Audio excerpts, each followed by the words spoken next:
Nestled in the peaceful Luxembourg Gardens in Paris, the French Senate rarely makes waves. A congregation of elderly politicians, its orientation has been remarkably stable since the start of the Fifth Republic over 5 decades ago.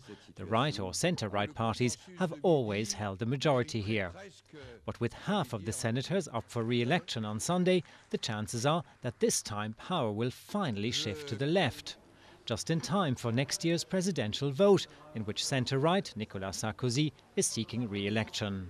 With presidential elections just months away, that will be seen as a symbolic defeat for Nicolas Sarkozy. If the Senate shifts to the left, that will give extra steam to the left to mobilise its forces.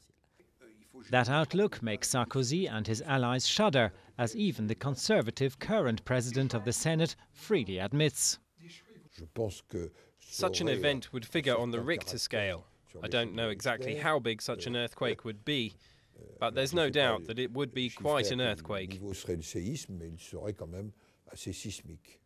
Sarkozy's political life would certainly become harder. A hostile Senate can hold up lower house legislation, and Sarkozy's own privilege of using presidential decorum to promote his re-election would be curtailed by having a political foe by his side.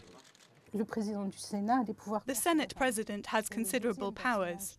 He's the second highest ranking official in France.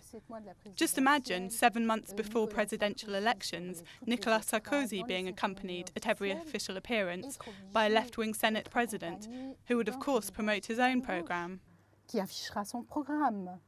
A welcome platform for the socialist hopefuls, who for now are still embroiled in primaries, but will soon go for Sarkozy with everything they've got. And the venerable senators, they are, for once, basking in the kind of political limelight that they've never enjoyed, not in 50 years.